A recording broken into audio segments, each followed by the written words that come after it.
An intimidating venue, don't you? Yeah. A lot of lights.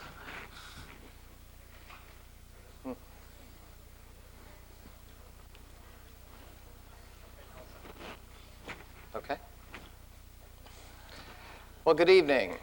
I'd like to welcome everyone to the ARCO Forum in the event sponsored by the Institute of Politics and the Harvard University Center for Ethics in the Profession, in which we're going to have a panel discussion on the provocative title, Doing Good and Doing Well in the Entertainment Media. My name is David Wilkins. I'm a professor at Harvard Law School, in which one might argue, what do you know about doing good or doing well? And that's a fair question.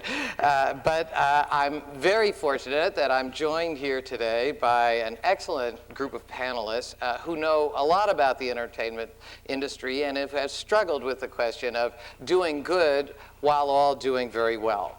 Let me just briefly introduce the panelists for you and tell you a little bit about the format of how we're going to do things today. I'm going to introduce the panelists very briefly. They're all quite distinguished with very long resumes, but I told them all that if I read all their many accomplishments, quite frankly, we wouldn't have time for any discussion.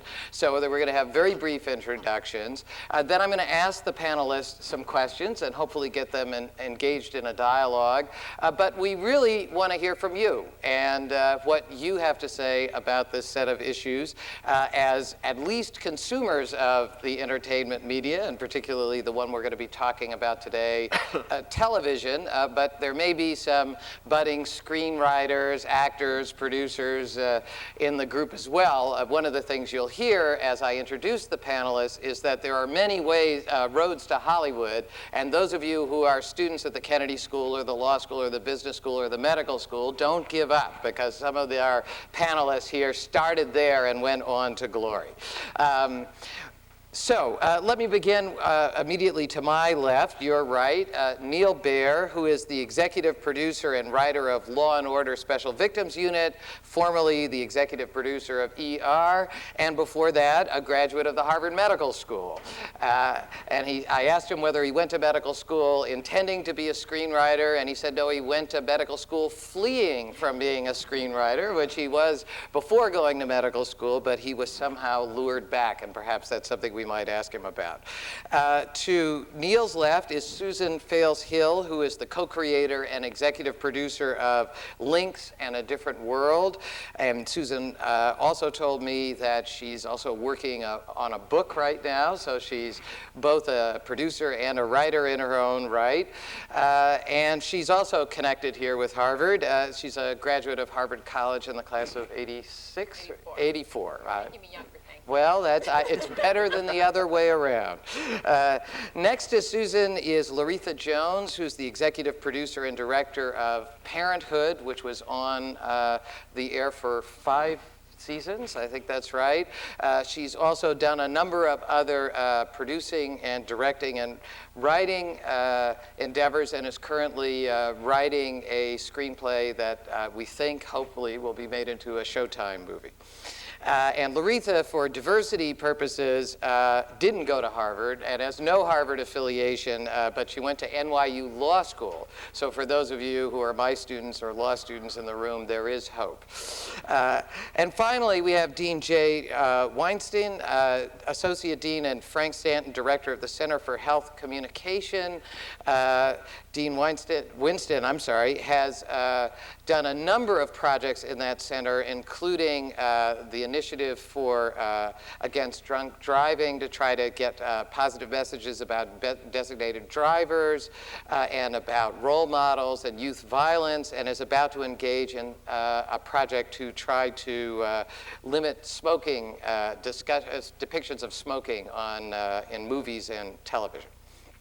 Well, as you can see, we have a very distinguished panel here, each of whom have been involved in the industry at a different point, and each of whom have struggled with the question of what does it mean to have ethics in the entertainment business? What are the responsibilities of those people who are involved in television programming? And I thought I might just start by asking Susan, because we were having a very interesting discussion in the back here, about What, in her time in a different world, were some of the most challenging ethical issues that she faced? Thank you. Sometimes having ethics can mean unemployment, being the spray lady as opposed to being a writer. The attitude of a lot of network executives, not all, but many, can be summarized in the old adage, if you want to deliver a message, send a telegram. And there are times where, as a writer, you feel compelled, obviously, to send out important messages. On A Different World, we were dealing with a college audience. Our show was set on a college campus. We dealt with such issues as apartheid, date rape, and done so with success. So at the height of the AIDS epidemic here in 1989, we decided to do an episode about AIDS. Our network was not pleased, needless to say. They forced us to submit the script to the advertisers.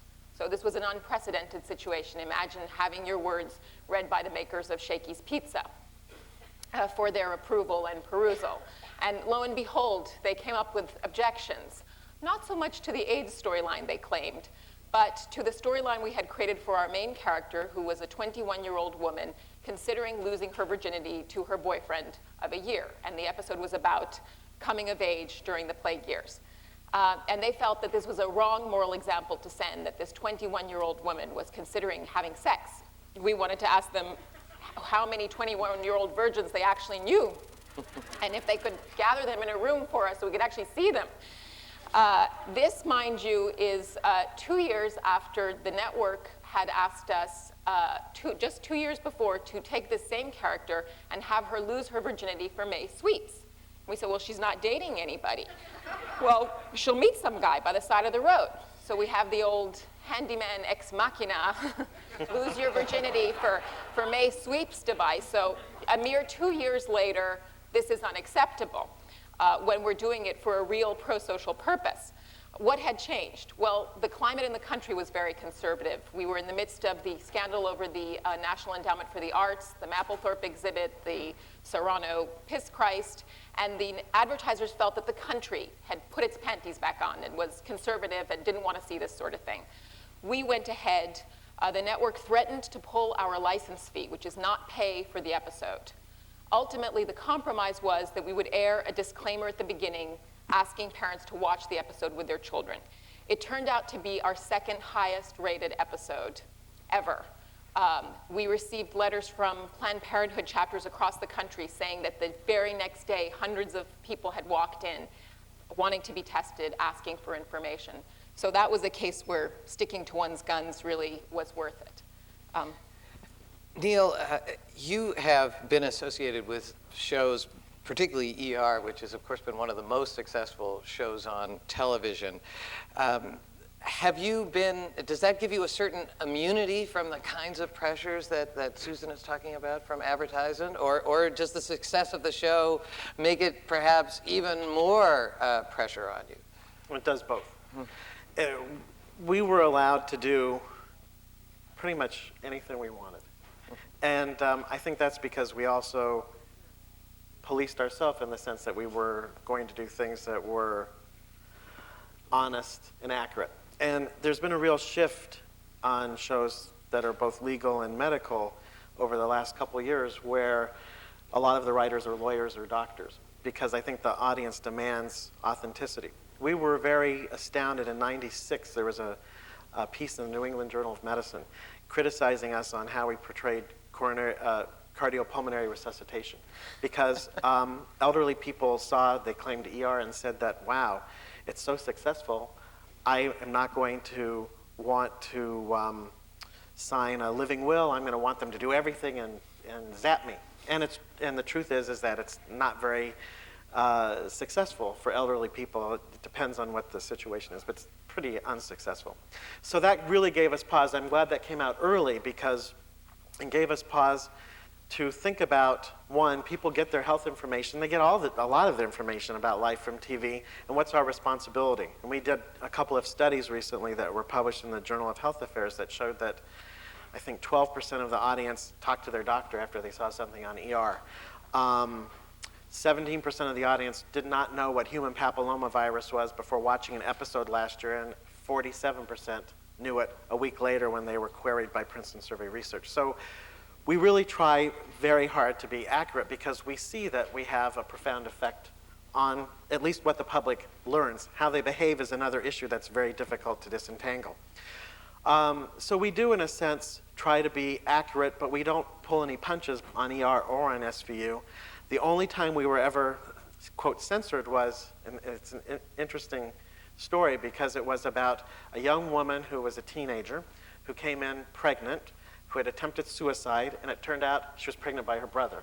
Incest, teen suicide are two topics that you just don't do. And teen suicide is still the one topic that ER, we did it 3 times, but one wants to be careful about it because there are studies that they're not clear that there may be some copycat elements and you don't want to have kids try to commit suicide. Obviously, we're not going to glamorize it. So we fought with the network about it because they didn't want us to do incest, they didn't want us to do teen suicide, even though we did show the consequences. She had a tube stuck down her throat and charcoal was poured down. And the whole story was really about how the nurses were chatting about this horrifying case, and the father happened to be standing there and heard it. You always will see in hospitals, do not discuss patients, publicly. Well, there's a good reason why. And it had happened. I had heard a story sort of similar to this. So ultimately, what the network did censor us on was the young woman took Tylenol to commit suicide. And Tylenol has since been labeled, if it says, I think on the back, if you have 2 or more drinks a day, consult your physician. But before that, and somebody had sued them because he had been drinking and took Tylenol. You go into fulminant liver failure. If you take a large dose of Tylenol, you feel pretty good the first 2 days, and then you go down fast. So it's a common drug that young women particularly take as a cry for help, and they feel pretty good, and then 2 days later, it's too late. So we got a lot of pressure from the network not to say Tylenol, to say acetaminophen. And we just stood fast and said, no, we're saying Tylenol, because we felt we had a responsibility. So when Tony Edwards said Tylenol, he said, and that was the only time, and that was the only time there was advertising pressure because of Johnson & Johnson. And I do hear still sometimes, don't make your teaser too horrifying or too much of a dilemma or too something that may cause the advertisers a little bit of panic. But we just always say if it's a good story and it's honest in the best way that we can honestly talk about the story, and we can get into what that means too, because nothing's objective, then we feel that we should tell that story. Larita, your show wasn't on one of the major networks. It was on a cable network. And I wonder... A mini network. Pardon? A mini... WB. Okay. I knew I would get myself into trouble in this job. It was a newer network when we started. Do you think that makes a difference in terms of the kinds of pressures that Neil and Susan were talking about? I think so, to a certain extent. I mean, when we started on the WB, it was a new network. And at that point in time, they were just trying to get any sort of an audience to tune to what had formerly been a syndicated channel showing reruns to the idea that there was new programming there.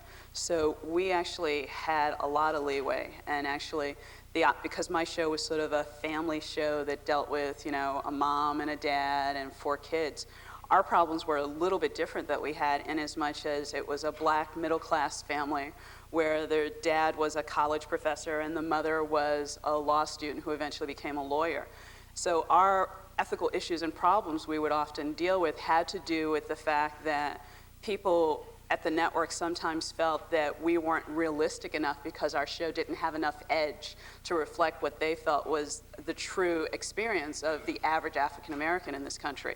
So our ethical issues had to deal with battles about what was realistic based on these people just being a family, irrespective of their race.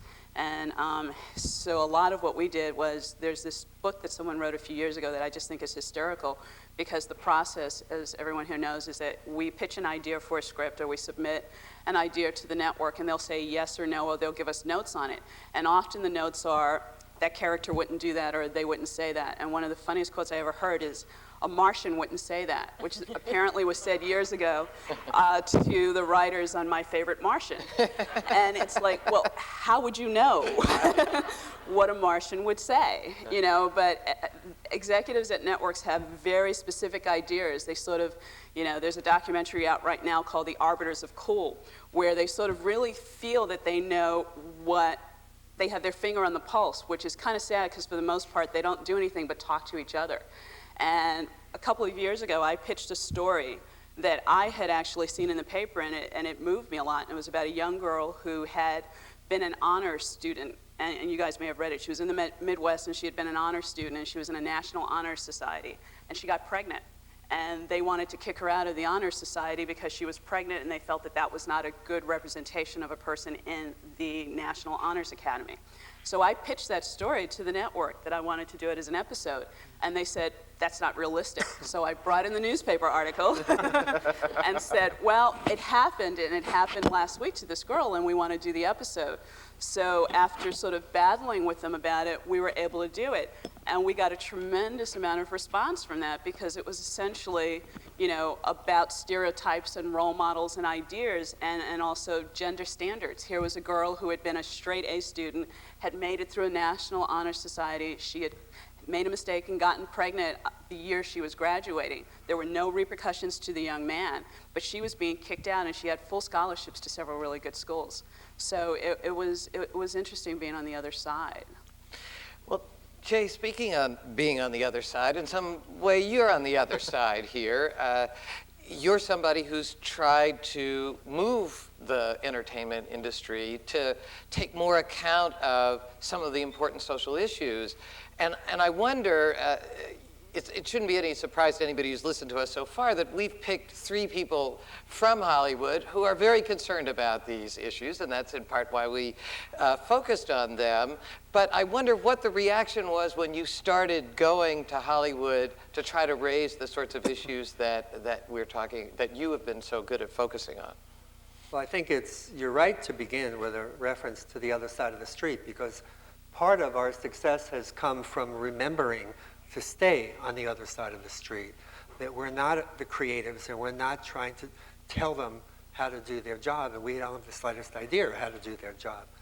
But to go back to the beginning, in order for context to answer your question, beginning back in 1988, my colleagues and I in the Center for Health Communication began working with the Hollywood community as one approach, along with the broadcast networks in New York, to promote the designated driver concept, to import that concept to the US from Scandinavia. And our goal was, and what was key there in terms of the receptiveness of Hollywood, is Frank Stanton, the former CBS president, well, I'm not sure, he was planning to be here this evening, I'm not sure if he's in the room, made a key introduction for us to Grant Tinker, who had just left the chairmanship of NBC to return to LA as a producer, and Grant Tinker took the project under his wing. So we had a very powerful support from within the industry at the onset, and all of our introductions to writers and producers were through Grant Tinker. And we were very, very careful. What we asked for 15-minute meetings with producers, and we met with 250 altogether over time. I spent 25 work weeks in LA. Somebody had to do the heavy lifting. And what we asked them to consider doing on an occasional basis, and only if, from their point of view, it worked for the show. Because if it didn't work for the show, it wouldn't work for the audience. It would stick out like a sore thumb. Was to incorporate a line or two of dialogue to reflect the evolution of a new social norm about drinking and driving. It was already beginning to evolve in the US. So we weren't asking them to portray a social norm that was the opposite of reality, but rather to reflect changes underway and to thereby add momentum to those. And there was broad acceptance of that. I'd be in meetings and they'd mention Grant Tinker and point to me as though I was his agent, I was his extension.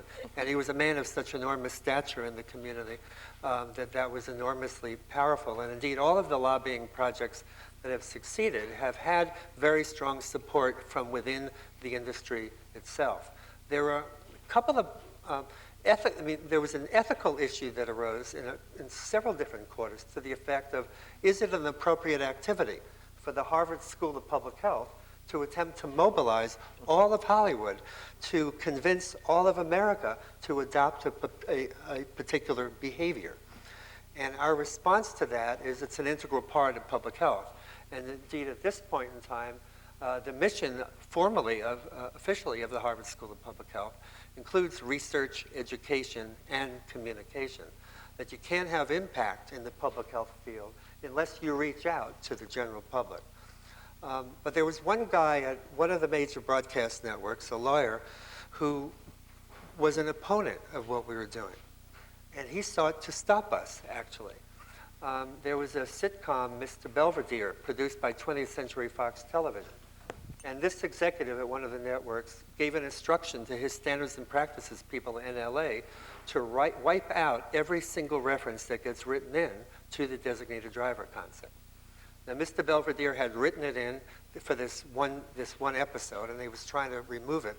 And the head of 20th Century Fox Television, Harris Cattleman at the time, called this executive and said, if you remove that line, you're going to read about it in your morning newspaper.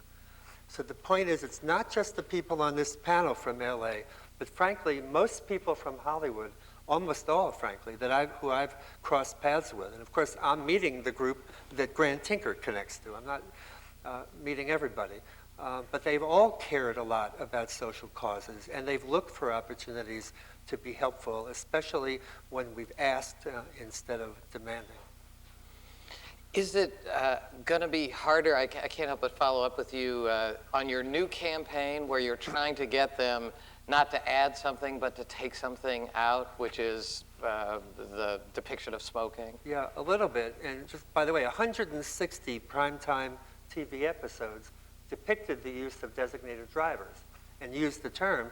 And 3 years later, the term was in the dictionary. And the Gallup poll found that 40-odd% of adults in the U.S. had embraced the designated driver concept, and drunk driving fatalities were dropping sharply.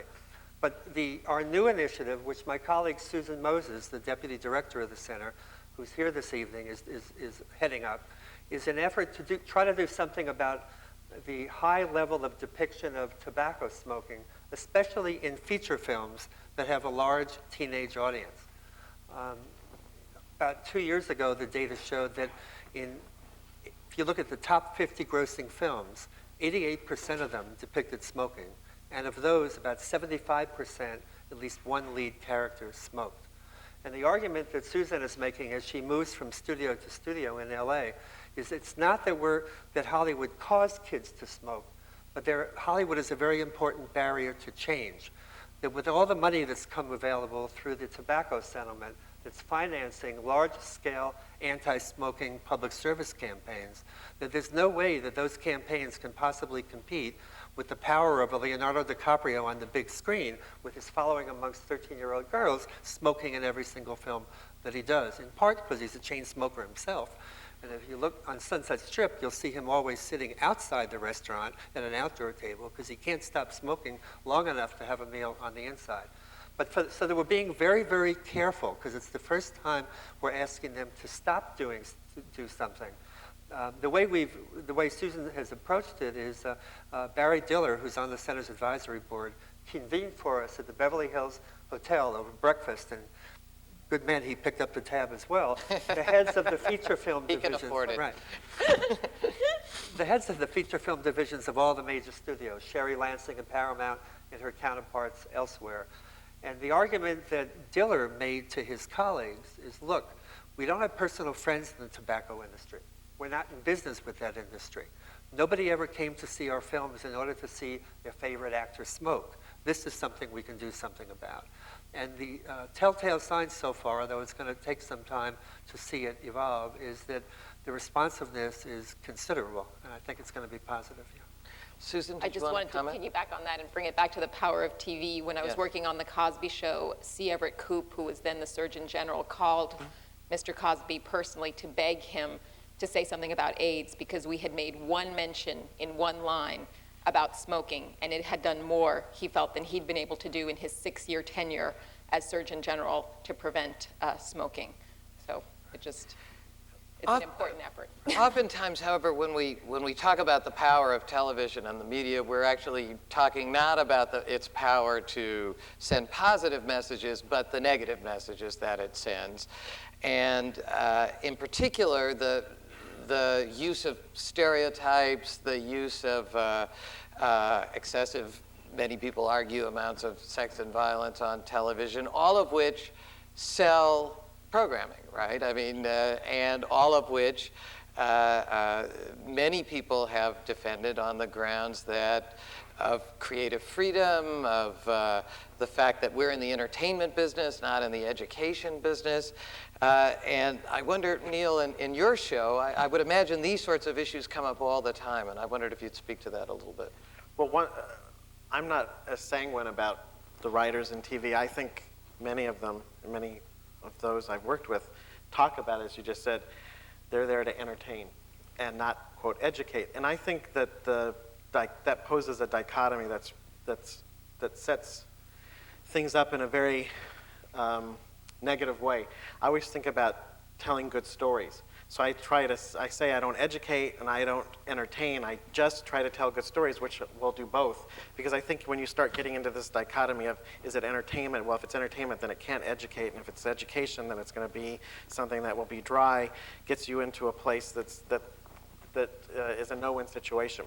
Right now, I took over a show that's about sex crimes. And it was pretty salacious last year, and I made an attempt to change the show to make it much more psychological and to really try to understand who the victims are and who the perpetrators are. And that gets us into really interesting debates because it is about sex, but I want it to be more than just that. I want it to be about what makes people do these things, and can rapists be rehabilitated? Probably not, and discuss those things. So television, there are a number of ways to think about ethics. I wanted to throw this out. One is just within the show. ER, I could name every single episode had some ethical debate in it, and that was kind of known for that. Should they do, I did one last year, should they do a test that will add $25 to the cost of taking care of babies that will find very rare metabolic diseases versus not doing it because the cost benefit is such that you only pick up a few kids, but then you personalize it and say, and Ming Na's character say, tell that to the parents upstairs, their son is in a coma, he may never come out of it. So you can do all of those you can do those personal ethical dilemmas. I see what professor taught me ethics when I was here, and it had a big effect on me. Hi. It had a big effect on me because it was always about, and that was like in 1979, it had a big effect on me because I was always interested in trying to tell stories that have no easy answers. Trying to tell stories where if it's about abortion, one of our characters is for it and one is against it. I care about our characters. I have very strong lefty opinions, more so than anybody else on my shows, both on ER and SVU. But I did write stories where Georgia Fox turned in a woman who was 9 months pregnant for being drunk, because that's her character. It's not me. Now, I also deal with actors who say, oh, I cannot do that because that's not what I believe. And I'm always saying, no, you have to play your character. I know what you believe, but that's your character. That's called acting. It's acting. We know that you don't believe this. You wouldn't, but so it's important to think about shows in terms of the ethics that the dilemmas that the shows present. And then it's also important to think about how audiences perceive those dilemmas and what subtle messages you're getting across, what not so subtle messages, and we can get into this. There's so many things, so many choices. I'm so lucky to be able to do what I do. I'm able to sort of tell all the things, get out all the things that I want to get out about doing genetic testing on children. And I'm also able to experiment and say, I'm going to do a show with Eric LaSalle, and I'm going to make all of his patients African American because I know that the actor himself has a certain rapport with black actors that is different from the rapport he has with white actors. And I'm very cognizant of it because when I was a medical student, I saw that amongst the doctors that I worked with and who taught me. It's just sort of how people relate to one another. So I was able to tell stories in very interesting ways, I hope, that would never ever say it, but I could show it, so that the way this African American character would deal with patients might be very different from the way a white character would do it, but I never had to say it because it would be what the actors brought to it and also what the script brought to it. So there's so many choices, both on a macro level. Do I want to do a story about abortion? We did one finally on the art. That took some time. Do I want to do something that's more subtle? I was just mentioning to everyone, it's the last thing I'll say, is that we have a story coming up about recovered memory. A young woman was raped. She said she was raped by her father 15 years ago, and she's been to a therapist, and we wanted to cast the therapist with an actor I worked with on ER, and somebody even said to me, the casting person said, do you think we should, because the therapist actually she gave her sodium amytal, and she manipulated the memories that the rape never occurred. And she said to me, are you sure you want to cast it with an African American, because what are you saying to the audience? And that sort of gave me pause, like, ooh, what am I saying? Because, you wouldn't think that if you cast it with a white female psychologist, but because individuals represent groups in the audience's mind, you get into this very messy kind of situation. And so it really gave us pause. Should we do that, or should we not do that? Did you do it? We're just in the process. No, we didn't do it. Make her mulatto. That's it. Oh, yeah. No, we didn't. That's a good point. We didn't do it because we just thought, boy, this person is really a bad person. Mm-hmm. And this is the biggest debate we've had on our show. And we do, sex crimes and all this stuff. And the therapist really was very egotistical. And we just thought, So I guess we haven't gotten, what do you think? I mean, what's your opinion of it? As a director, as well as a writer, I get sort of split about that because it makes me sort of sad, because sometimes we can become so politically correct that I find situations now where you can almost not turn on a television show where the judge is not black. Whatever the 1 hour drama is, the judge is either going to be black or Latino or definitely a woman. It's been a long time since I've seen a white male judge on a television show, which obviously doesn't quite reflect real life. And that's because political correctness has sort of dictated those kind of discussions and concerns. And as a director who works with actors, I become really sad about that, because to a certain extent, it's the kind of complexity that you sometimes see in characters who are not necessarily in the right all the time, that lead to really interesting performances and the chance for people to get recognition for their work. Right now, everyone sees that judge and there's nothing interesting about that. The way you're describing that character and what they're going to do and the issues and the conflicts they're going to deal with sounds like a really juicy role that as an actor and as a director thinking about working with that, I'm like, darn, that could be something that someone might, get an Emmy nomination for, because it's a guest starring role that's going to be really meaty. And to think that people are now being excluded creatively because it doesn't fit into the PC world makes me sad, because I see it a lot. And I've been involved in the discussions, and sometimes you have to go in the opposite direction. I was telling David about, right now I'm doing a movie for MTV. And when I started working with them, I assumed that there would be no rules with respect to them, because they're cutting edge, they're youth-orientated, they're all these sorts of things. And our film it's a hip-hop adaptation of Carmen, which is going to be very, very different. And I'm working with a lot of rap stars as well as actors. And we set up a scene where one of the actors is on the street, and there's a drug deal going on. And most of the characters were black and Latino. But we decided to place a white actor as one of the people who received the drugs, who was like the second in command. And as we're shooting the scene, the executive and the writer, who also happened to be a person of color, grabs me by the arm and says, that guy shouldn't be in there. And I said, why? And they said, well, because he's white, and the audience won't really buy that. And I said, which audience? And they said, well, the black audience will think it's not authentic, and the white audience will be confused, so we should switch that character out. And we had a debate on the set, and we refused to switch the character out, because it's like, well, if you paint with a palette that's supposed to be colorblind, whether it's casting or writing or issues, and you know what the messages are in society, where do you go in the opposite direction when you become so PC that you start eliminating people? So, I mean, I think what your thought pattern was fabulous, and it shows your liberal consideration, but I just get concerned in the other direction. I think it was a response to Sunday in the Park with Jorge, which was a recent episode of Law and Order, which was about Puerto Rican the wilding. Puerto Rican wilding. They had to- Yeah. And I think it's also a reaction to past stereotypes, certainly, and it's a really tough situation because Very tough. It's very tough. And While we talk about this, I want to invite people who would like to ask questions to come to the microphones. You have to. There's one over here, and is there another one on the other? There's one on each side.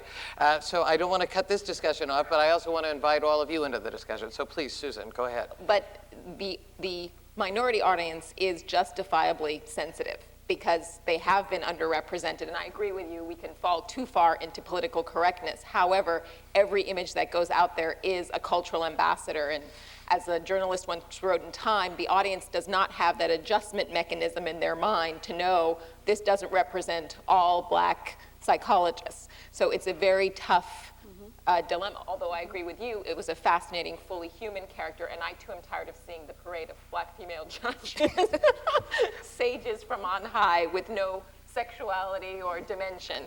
Although as a lawyer, I wouldn't mind seeing some of them on the bench. But anyway, let me turn to the audience and ask, when you ask your question, if you could please identify yourself for the record, as we say, as long as we're talking like court. And then also, if you're directing your question towards one of the panelists, please say so. Thank you. Over here. Yes. My name is Bob Ragucci. How can we get more diversity in the major TV shows? Most of the shows have the cast members are white and a few Afro-Americans. But I hardly see any Asian Americans or any Hispanic Americans.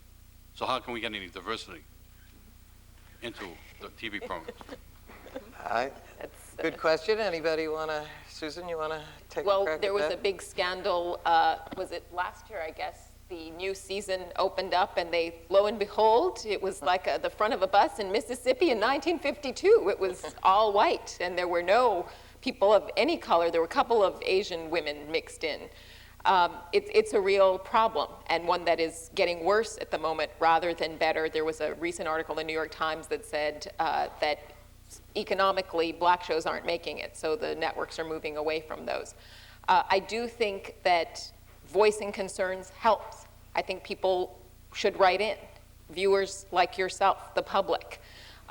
Recently, many Latino groups banded against Law and Order in this episode that Neil was describing, in which Puerto Ricans were depicted committing a wilding at the Puerto Rican Day Parade, and there was an enormous negative reaction in the Latino community to this episode.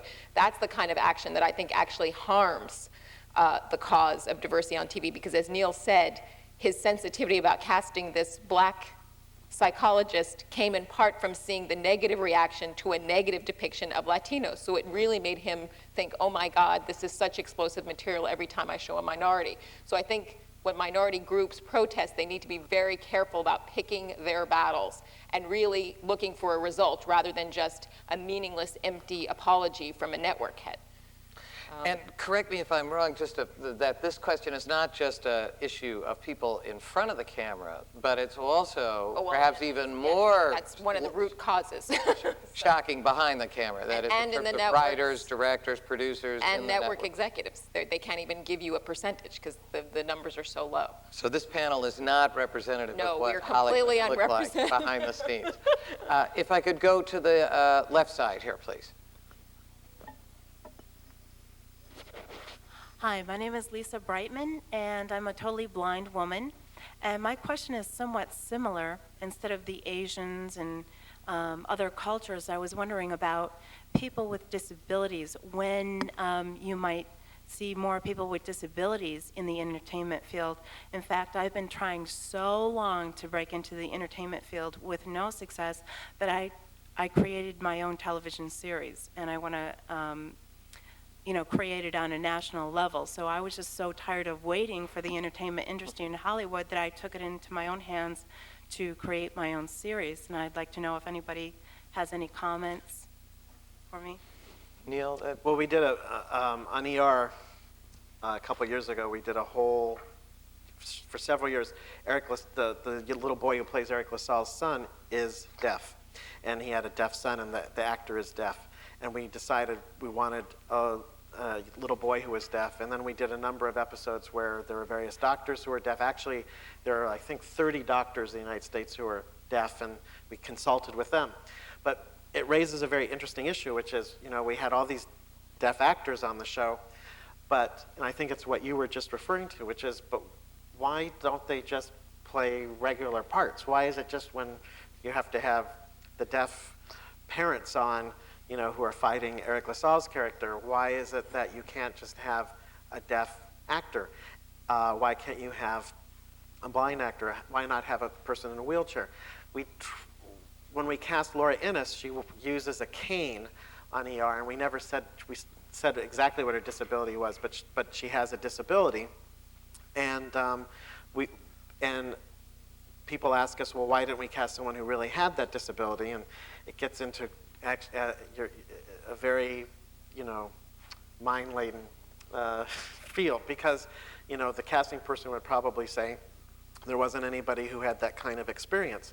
And why is that? Because there haven't been any parts for those people. So it's really a catch-22. So it's been a slow process, and it relates back to the last question. You just have to kind of stand up and do it.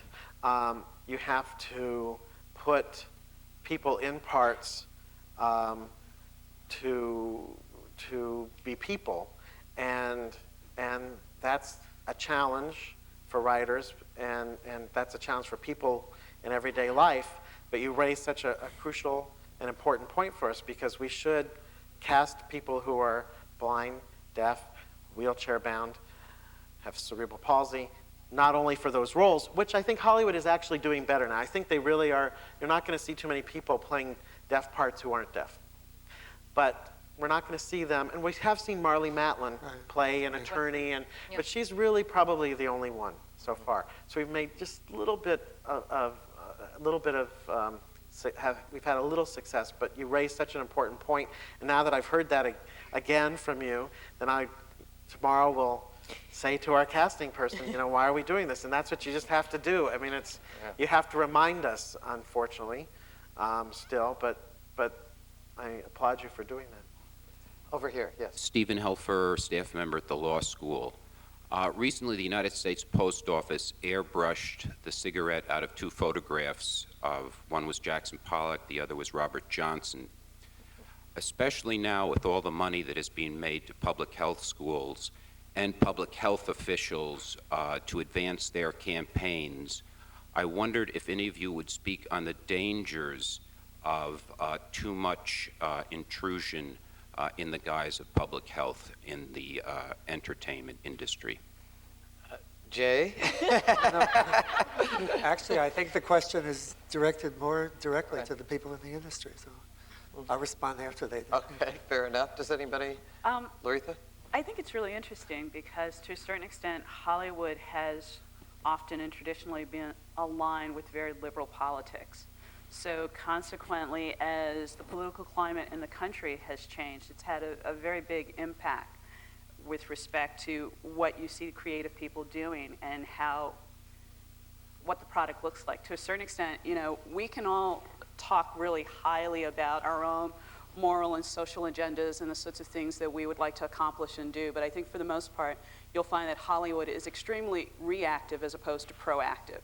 And now, and television, I do film and television, because of government and FCC limitations and the impact that they can have directly on the corporations who are now starting to own and run the networks, has a tremendous amount of power, and in some ways, it's good. I find that I get notes and feedback on things that would have been totally taken for granted if the corporation I was working with wasn't concerned with getting their merger approved in Washington. So consequently, they're much more concerned about violence issues in response to what we see in Columbine and other high school situations. So they sort of think twice before they allow us to have a young character with a gun or with something like that. That's, for me personally, a good thing. On the other hand, it's also scary knowing where this country might be going politically and how certain people in certain positions in Washington feel about issues that are important to me, like abortion, like family planning, welfare, all sorts of things. And to think that that kind of pressure could be exerted, which is a little different from removing a cigarette, but could start to dictate the kinds of stories that we can tell and the kinds of things that we can portray, has actually a really chilling effect for me. And it has me, as well as many of the writers and people that I talk to, very concerned. And we're just a few months into a new administration, and there's a lot of things that we don't know, but I think there's a lot of serious concern about. Jay, do you want to? I think the government is one thing, and I think that's always a concern in terms of the long arm of the government and its relationship with Hollywood. But I think with regard to get specifically to the tobacco issue, I mean, that issue is unique, almost unique, in that tobacco is the only legal product that, when used as intended, is intended by the manufacturer, is deadly at any level of consumption, with a curve that increases the risk as you increase that consumption. And so I think, frankly, that the kinds of campaigns that the Harvard School of Public Health has been involved in are campaigns in which there has been a broad social consensus. There is no other side arguing in favor of drunk driving. There is no other side arguing in favor of youth violence. There's no side arguing in opposition to providing mentors for at-risk kids. And I think if we had gone to Hollywood with either side of the abortion issue, for example, there's no way we could have succeeded. Because if we succeeded, and we wouldn't have, in organizing the entire community around one point of view or the other, there are all kinds of feedback loops to prevent that from actually getting on the air and happening. There's first the standards and practices departments within the networks, and they're going to require balance usually in dealing with a controversial issue. So it's likely going to turn out to deal rather even-handedly with both sides of the debate.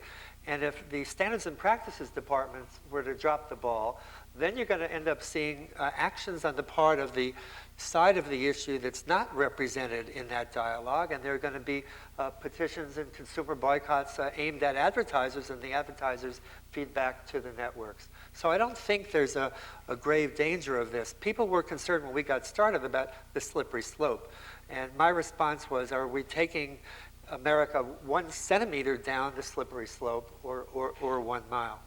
Can I make a quick comment before I leave? Just Sure. a very quick one. I would say beware Greeks bearing gifts. Thank you.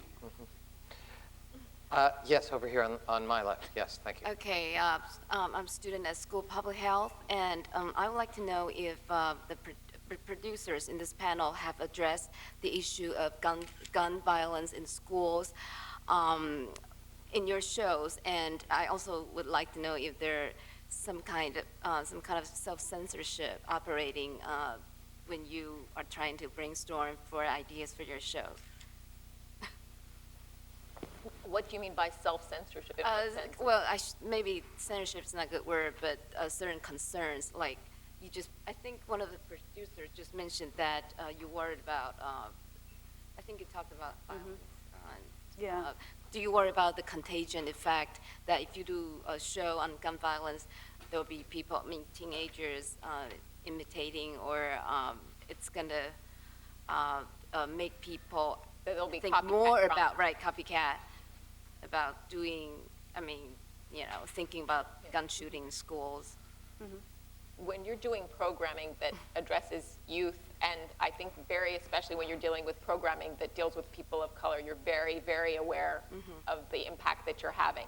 So there is a tendency to censor yourself. But as a creative person, you then have to take off that hat of political correctness and just do what you're going to do, because there's no way to write when you're worrying about this group's going to be insulted, and then they're going to be insulted, and this one, and I'm going to get letters. You are going to get letters. So you have to sort of let yourself go. When we did A Different World, gun violence unfortunately was not yet a huge problem, so we did not address it. And the most recent show I did dealt with adults, so it was not something that we addressed. We did it all the time on ER.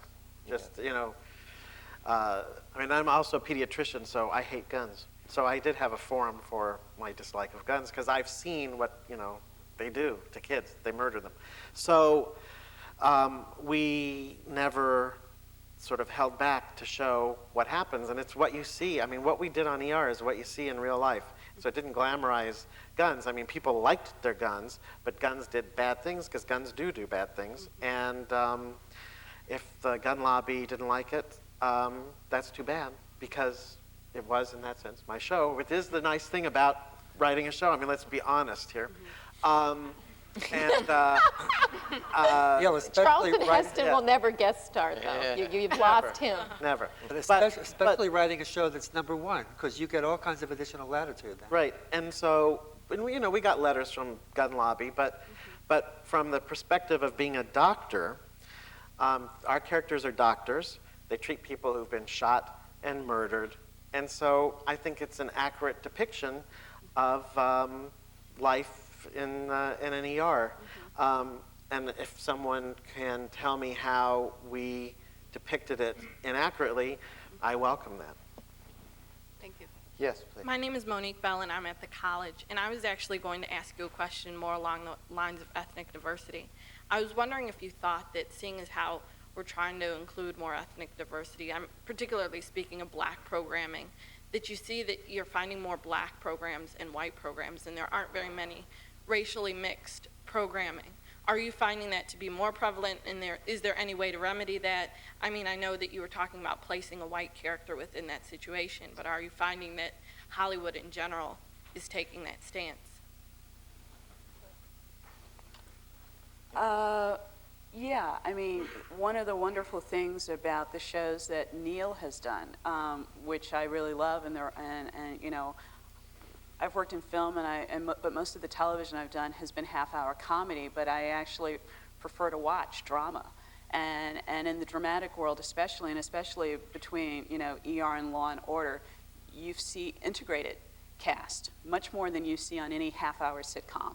And that's always really interesting to me, you know, because, you know, to a certain extent, I don't know if it's because they're trying to reflect real life more, so consequently they do it, unlike a show like Friends, which is set in New York City, you know, and has a restaurant and right in the center of town, and, you know, you'd have to, you know, scream if every time I've ever heard a person of color pass through any of the backgrounds on that show, let alone have a speaking role there. Kramer dated a black girl once.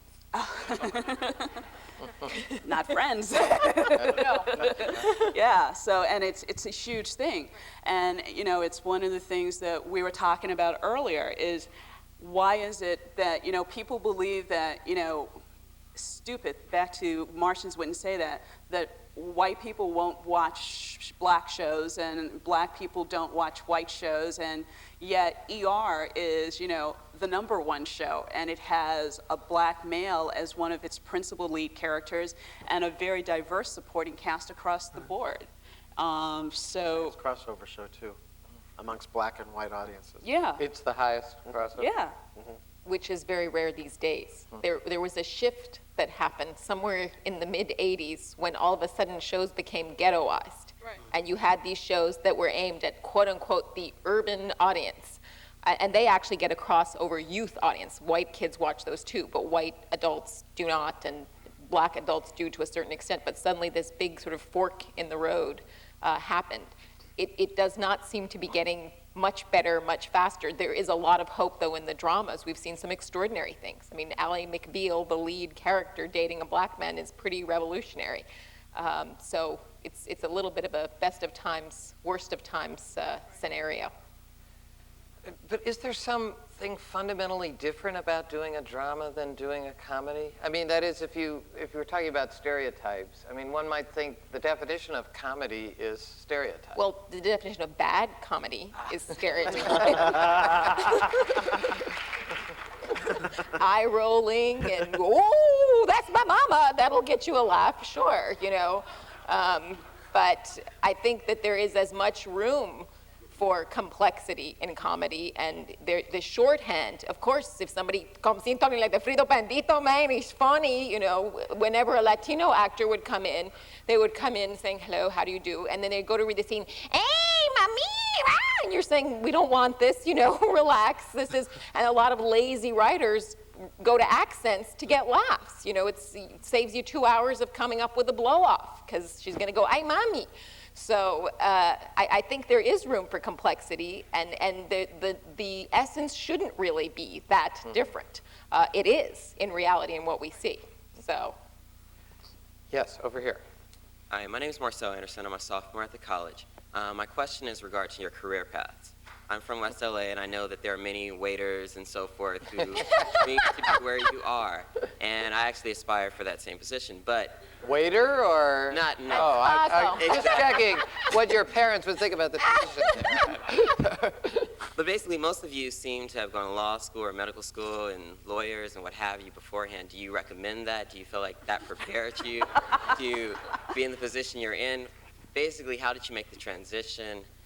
And did you know when you were in college that you wanted to be a writer? And for those of us who do know that we want to be writers, do you recommend that we go to law school first? And You can negotiate a better contract that way. Well, I sure had a lot to write about after medical school, because I wrote about everything that happened to me, the most minuscule things. I brought to ER the culture of medicine, which had been lacking on shows in the past, because you need a doctor to know it. You can have people who are consultants and whatever, but ER was different because it was just the little details. And the same thing with law shows that are written by lawyers. And I have this debate a lot with people about, well, you know, a writer should be able to do whatever, you know, get in that person's shoes. And yes, that's true. But it sure helps to have, to be grounded in various experiences, to really write from things you've done. I was an elementary school teacher. I've been through all kinds of graduate school here. I've had, fortunately, a lot of experiences. Do you have to? No.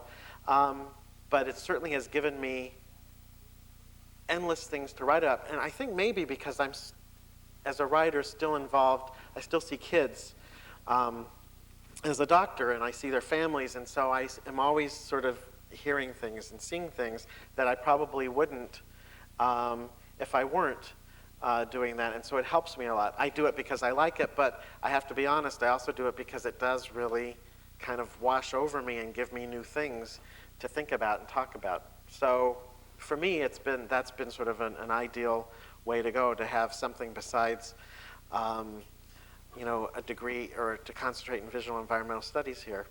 I think it's really good, and there are a lot of big directors in Hollywood who are in my filmmaking class when I did 2 years here.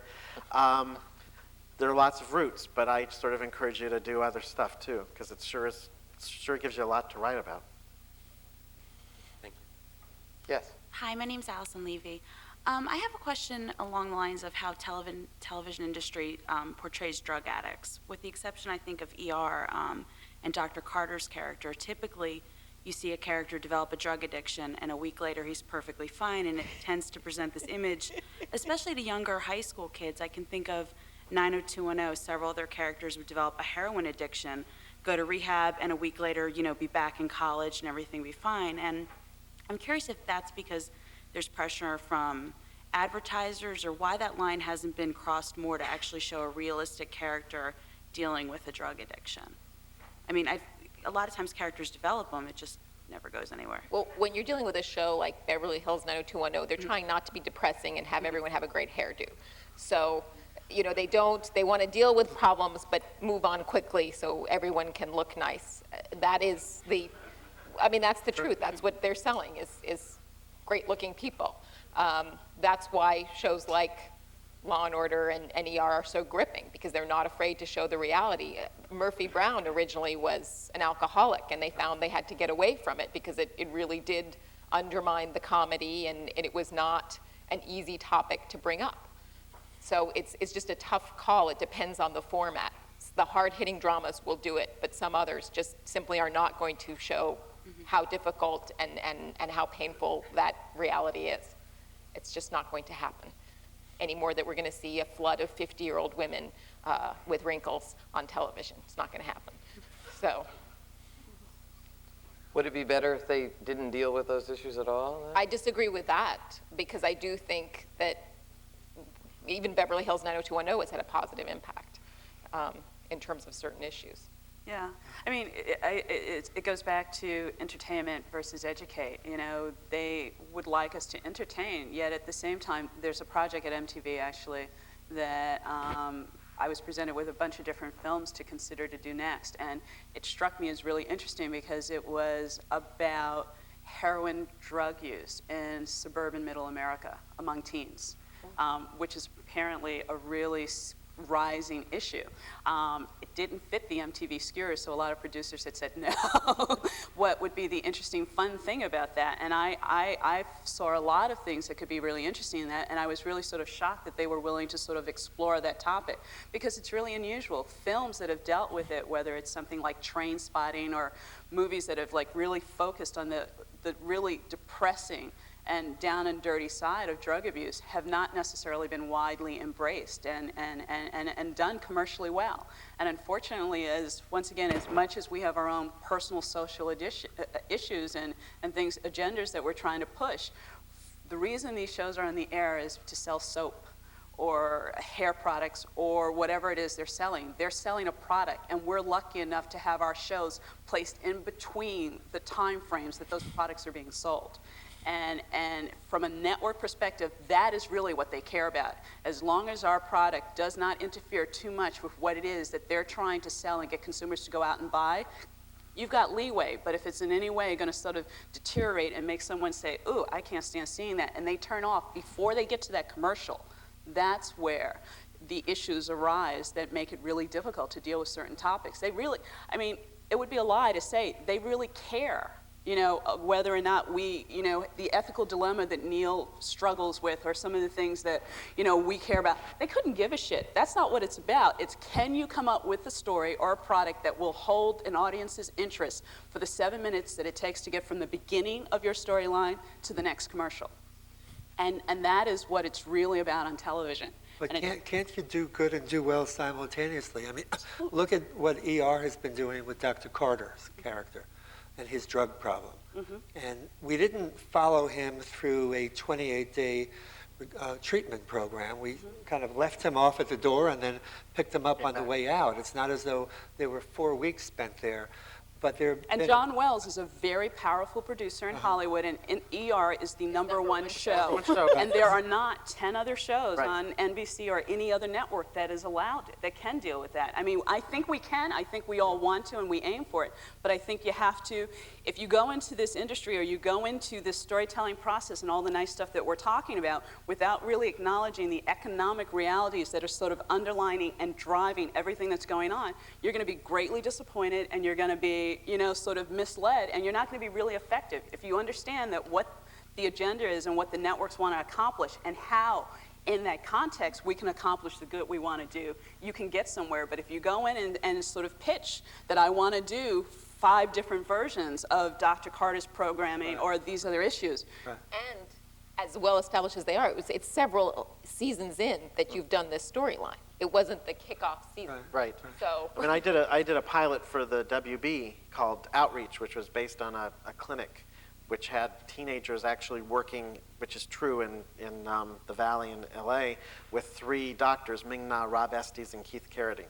And it was different from Dawson's Creek because Keith Carradine's daughter had gonorrhea, and so did her boyfriend, and who was going to tell who, and it didn't disappear the next week, and they just finally said, ooh, this is like, and there was a transgender kid in it who was taking hormones, and they wanted it, they fought at first, and then when they saw it, they went, boy, this is like pretty.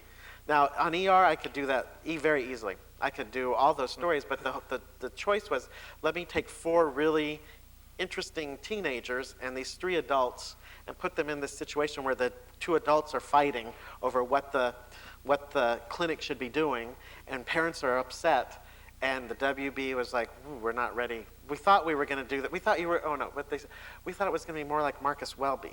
So, like kind of the No one had relationship gonorrhea on between Marcus Welby. Rob Estes and Keith Carradine, and there was like, and he has an interracial love affair with Mignon. What are you doing? And it was like too much to handle.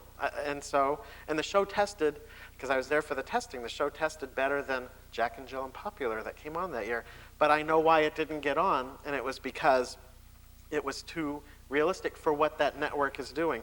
The 10 o'clock shows like NYPD Blue and Law & Order and ER and West Wing's on at 9, those shows can do those things, and there's a niche for them, and we're fortunate. I'm really lucky to be able to work in that and be able to do that. But I really agree. It's like, and the networks love our shows because those are the shows that win Emmys. So then they can take it out, and it's like, oh, you know, we've won the Emmy for West Wing or ER, Law & Order, NYPD Blue, Sopranos, but that's part of the game in a way. I think actually, in my experience, the issues that it's easier to work with Hollywood on are those where a message can be incorporated in a line or two of dialogue rather than a storyline or the evolution of a character. True. So, Very true. Designated Driver, there was already a depiction of alcohol use.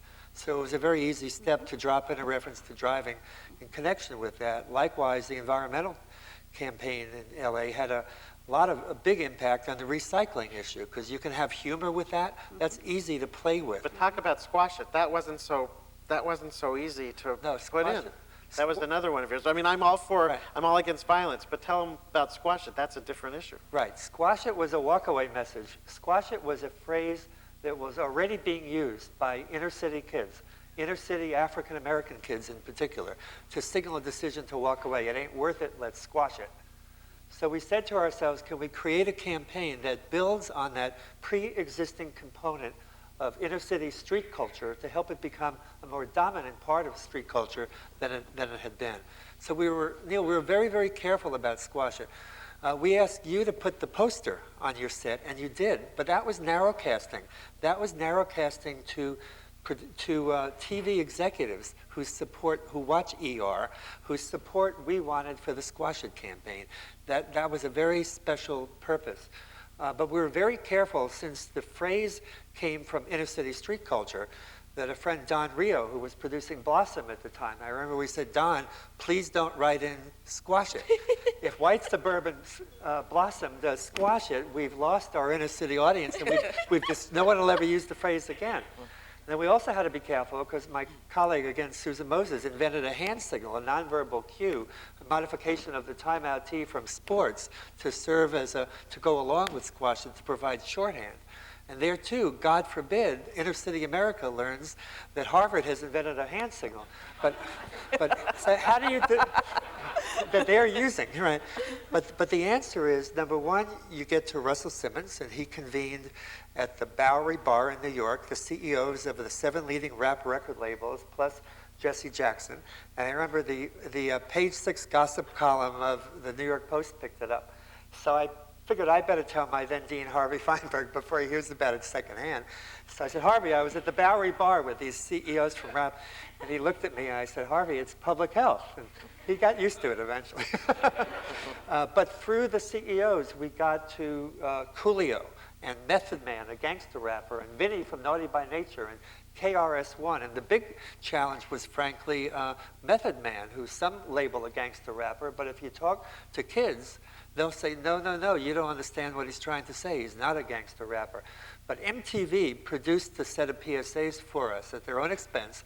They spent $100,000 out of pocket on a one-day shoot. They didn't want to use Method Man. They say he's the wrong model, the wrong image. And Harvard argued against MTV in favor of music.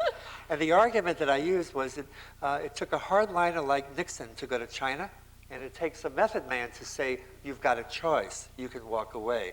If it's only KRS-One, it's too predictable. And then we went to sports. We went to the NFL, the NCAA, and the NBA, and we got them all on board with their own top players using the signal and promoting the social acceptability of walking away. And Fox Broadcasting was very helpful during Living Single, during New York Undercover. We were very careful in the placement of the message. So we were, by and large, reaching an inner city audience. And the bottom line, you didn't ask whether it worked, but 72% of African American teenagers were aware of the campaign 4 years into it. 60% had used the phrase squash it and extricating themselves from a confrontation, up from 40-odd% 2 years earlier. Because remember, it was already in use and we wanted them to use it more often. And some 30% had used Susan's squash it hand signal. God forbid they ever. We didn't ask them to draw it, so we don't know whether they got it right, but that's what they told Lou Harris Associates in a national public opinion poll. So what was your point about squash it? My point about squash it is it didn't permeate sort of the way Designated Driver did in the 1-hour dramas, because it's much harder to, as you were making the point, Designated Driver, no one's going to argue with that, but when you get into violence and sort of, and I remember we had these discussions on our show, it was a much harder message to incorporate. That wasn't as sort of succinct as your other messages. And so I was sort of supporting sort of what you had said, that the simplicity was important. Right. I think we have time for one more question here. Thanks. I'm Christina Menendez. I'm from the business school. And my question is, actually, it seems that for entertainment industry, it's hard enough to take the risk to bring out awareness for these controversial issues. But in addition to that, you have the resistance from advertisers. And what would your message be to the advertisers to kind of join forces in this and create synergies between the efforts? I mean, the only campaign I can think of a company, an ad campaign, is the Benetton campaign, and that took a little, pushed the limits, but it got a lot of reaction from people. And I know that they didn't go with they didn't actually, it was all print and print ads. They didn't actually go with TV or film. But I was wondering what your opinion is on that. And do you actually feel it is there and your responsibility to use the power you have to raise these, to raise the awareness of these issues? Well, in terms of the shows I've worked on, the one element I've never sort of been privy to is the selling of advertisements. I have no idea how they do it. I have a sense that they screen our shows, and there's some slots open, and sometimes they pull out, and sometimes they don't, and then they scramble to get others in, and it's kind of a very sort of arcane business that, you know, I know about promos and everything else that goes on, but I don't know. I mean, they kind of keep that separate from us, even though we're there, sort of there serving, as you've said, serving them. I don't think about the advertisers ever when I write, because if I did, then I'd really probably be hamstrung and would censor myself. So I don't, and I just, because I'm on shows that can do what they want to do, those few shows, it's a very different situation. So as has been said, they're the ones who pay for our shows. So I'm in an ideal situation.